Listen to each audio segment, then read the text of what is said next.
octobre 1888. S'y inclut petit croquis d'une toile de 30 carrés, enfin le ciel étoilé peint la nuit, même sous un bec de gaz. Le ciel est bleu-vert, l'eau est bleue de roi, les terrains sont mauves. La ville est bleue et violette, le gaz est jaune, les reflets sont or roux et descendent jusqu'au bronze vert.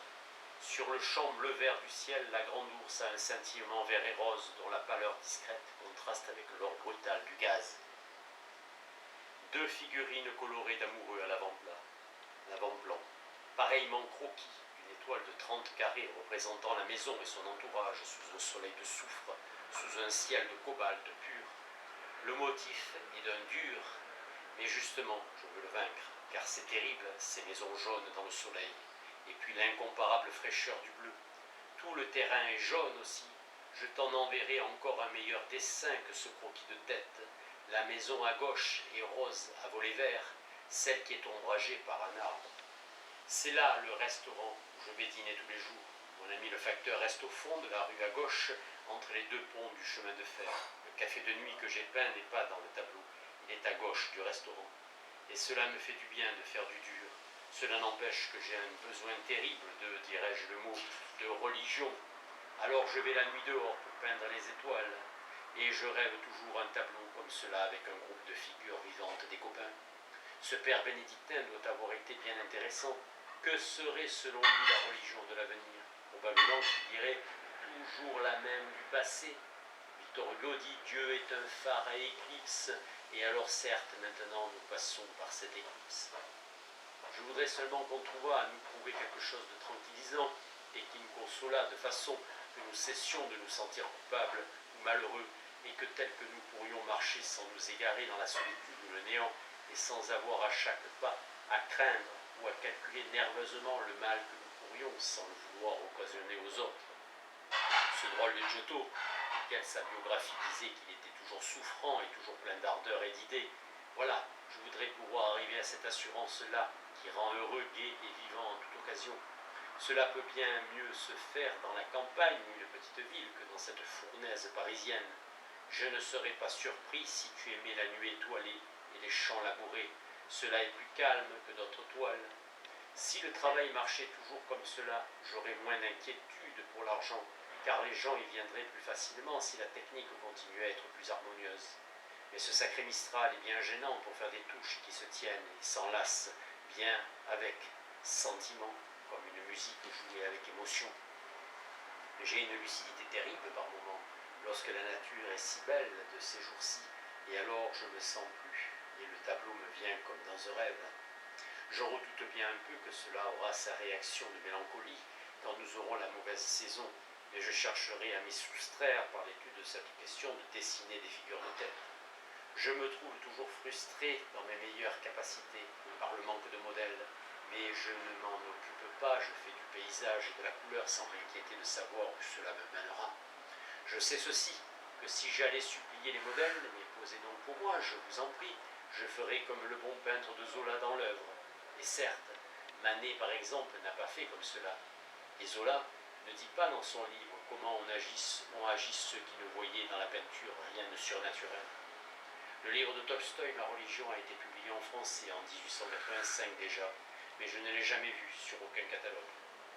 Il paraît ne pas beaucoup croire à une résurrection, soit du corps, soit de l'âme. Surtout, il paraît ne pas beaucoup croire au ciel, donc comme un nihiliste, il raisonne les choses, mais en opposition dans un certain sens avec ceci, il attache une grande importance à bien faire ce qu'on fait, puisque probablement on n'a que cela. Et s'il ne croit pas à la résurrection, il paraît croire à l'équivalent, la durée de vie, la marche de l'humanité, l'homme et l'œuvre continuée infailliblement presque par l'humanité de la génération à venir. Enfin, cela ne doit pas être des consolations éphémères qu'il donne. Lui-même, gentilhomme, s'est fait ouvrier, sait faire des bottes, sait réparer les poêles, sait mener la charrue et bêcher la terre. Moi, je ne sais rien de tout cela, mais je sais respecter une âme humaine énergique assez pour se réformer ainsi. Mon Dieu, nous n'avons tout de même pas à nous plaindre de vivre dans un temps où il n'y aurait que des feignants lorsque nous assistons à l'existence de pareils spécimens, de pauvres mortels qui ne croient même pas très fort au ciel même, lettre 543. S'y inclut une bien remarquable lettre de Gauguin, je te prierai de mettre à part comme ayant une importance hors ligne. Je parle de sa description de soi qui me touche jusqu'au fond des fonds.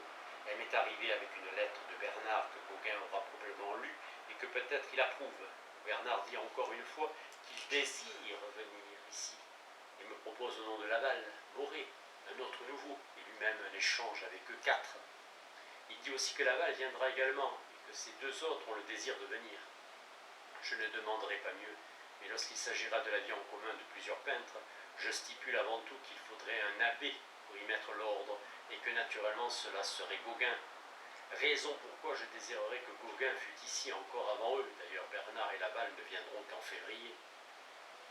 B ayant à passer à Paris son conseil de révision.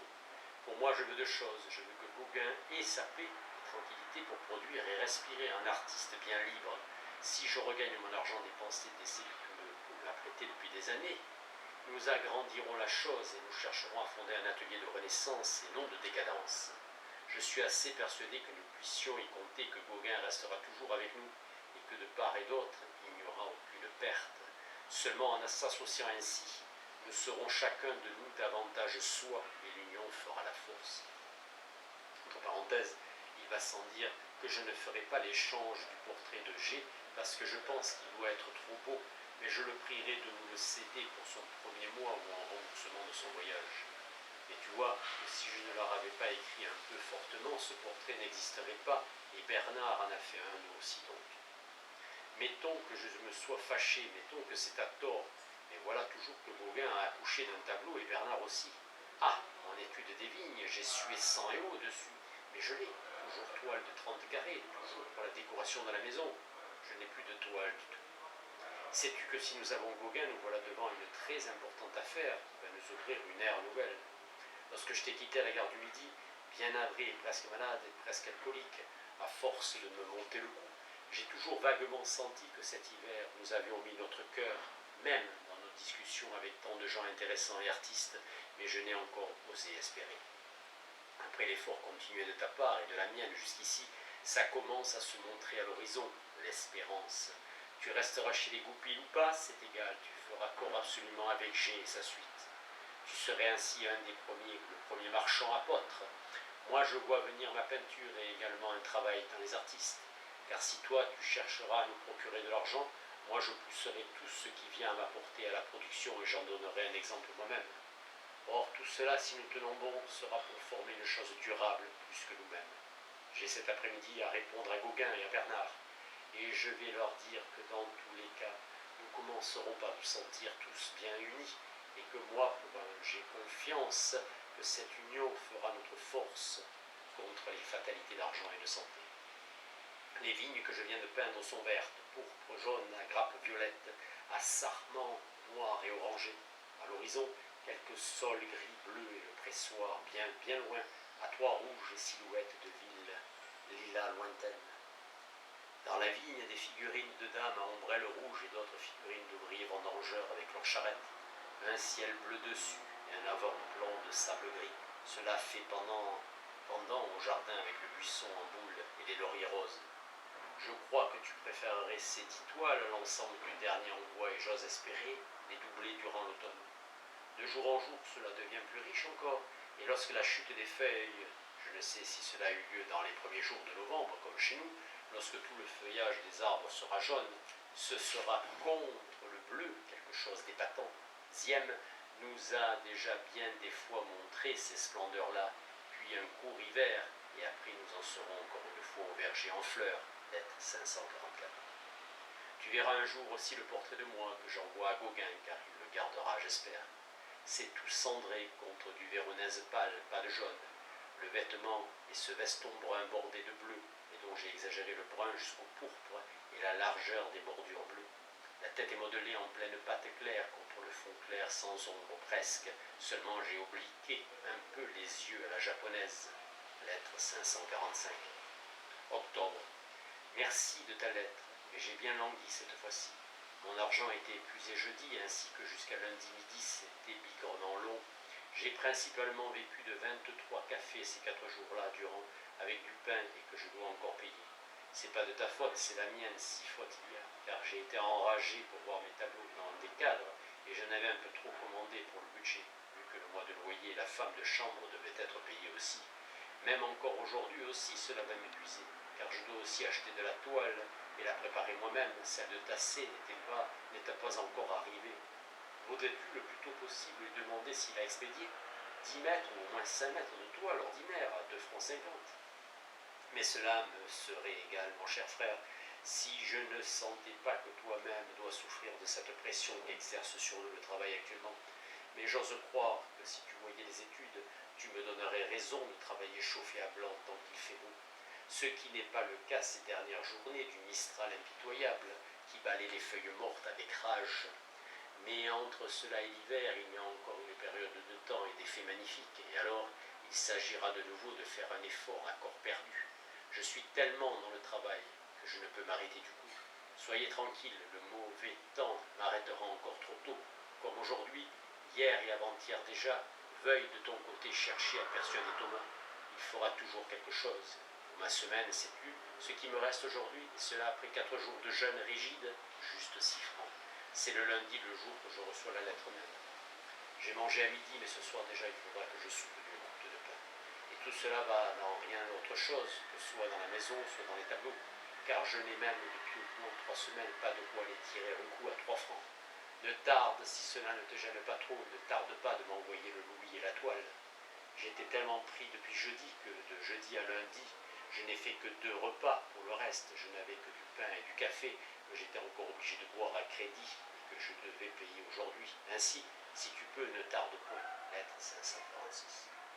Je voudrais en arriver à te faire bien sentir cette vérité, qu'en donnant l'argent aux artistes, tu fais toi-même œuvre d'artiste, et que je désirerais seulement que mes toiles deviennent telles que tu ne sois pas trop mécontent de ton travail. Lettre 550. J'ai encore une toile de 30, jardin d'automne, 2 cyprès verts, bouteilles et forme bouteille, 3 petits marronniers au feuillage havane et orangé, un petit if à feuillage de citron pâle au tronc violet, 2 petits buissons au feuillage rouge, sang et pourpre, écarlate, un peu de sable, un peu de gazon, un peu de ciel bleu. Voilà, je m'étais pourtant juré de ne pas travailler, mais c'est tous les jours comme cela. En passant, je trouvais des choses parfois si belles qu'enfin il faut pourtant chercher à les faire. À propos, as-tu jamais lu les frères Zangano de concours? Sinon, lis-le. Si je n'avais pas lu cela, j'oserais peut-être davantage. Et même d'après l'avoir lu, la seule crainte que j'ai, c'est de te demander trop d'argent. Si moi-même je me casserais dans un effort, cela ne me ferait absolument rien du tout. Pour ce cas-là, j'ai encore de la ressource, car je ferai ou bien du commerce, ou bien j'écrirai. Mais tant que je suis dans la peinture, je ne vois que l'association de plusieurs et la vie en commun. La chute des feuilles commence, les arbres jaunissent à vue, le jaune augmentant tous les jours. Le jaune augmentant tous les jours. C'est au moins aussi beau que les vergers en fleurs, et pour le travail que nous ferions, j'oserais croire que bien loin d'y perdre, nous pourrions y gagner. Lettre 551. As-tu déjà relu les Tartarins? Ah, ne l'oublie pas. Te rappelles-tu dans Tartarin, la compagnie de la vieille diligence de Tarascon, cette admirable page? Eh bien, je viens de la peindre, cette voiture rouge et verte, dans la cour de l'auberge. Tu verras. Ce croquis hâtif en donne la composition, avant-plan simple de sable gris, fond aussi très simple, muraille rose et jaune avec fenêtre à persienne verte, coin du ciel bleu. Les 2 voitures très colorées, vert, rouge, jaune, noir, bleu, orangé, toile de 30 toujours. Les voitures sont peintes à la Monticelli avec des empattements. Tu avais dans le temps un bien beau Claude Monet représentant 4 barques colorées sur une plage. Eh bien, c'est ici des voitures, mais la composition est dans le même genre. Suppose maintenant un sapin bleu-vert immense, étendant des branches horizontales sur une pelouse très verte et du sable tacheté de lumière et d'ombre. Ce coin de jardin fort simple et égayé par des parterres de géranium, mine orangée dans les fonds sous les branches noires. 2 figures d'amoureux se trouvent à l'ombre du grand arbre, toile de 30. Ensuite 2 autres toiles de 30, le pont de Trinquetaille et un autre pont sur la rue passe le chemin de fer. Cette toile-là ressemble comme coloration un peu à un boss-boom. Enfin, le pont de Trinquetaille, avec toutes ses marches et une toile faite par une matinée grise, les pierres, l'asphalte, les pavés sont gris, le ciel d'un bleu pâle, des figurines colorées, un malingre arbre à feuillage jaune. Donc 2 toiles dans les tons gris et rompus, et 2 toiles très colorées. Pardonne ces bien mauvais croquis, je suis assommé de peindre cette diligence de Tarascon, et je vois que j'ai pas la tête à dessiner, que de choses encore qui doivent changer. N'est-ce pas vrai que les peintres devraient tous vivre comme des ouvriers? Un charpentier, un forgeron produit infiniment plus qu'eux d'habitude. Dans la peinture aussi, il faudrait avoir de grands ateliers où chacun travaillerait plus régulièrement. Ces 5 toiles que j'ai mises en train cette semaine, cela porte, je crois, à 15 le nombre de ces toiles, de 30 pour la décoration. 2 toiles de tournesol, 2 toiles autre jardin, 3 de jardin du poète, une café de nuit, une pont de trinquetaille, une pont de chemin de fer, une la maison, une la diligence de Tarascon, une la nuit étoilée, une les sillons, une la vigne. Lettre 552.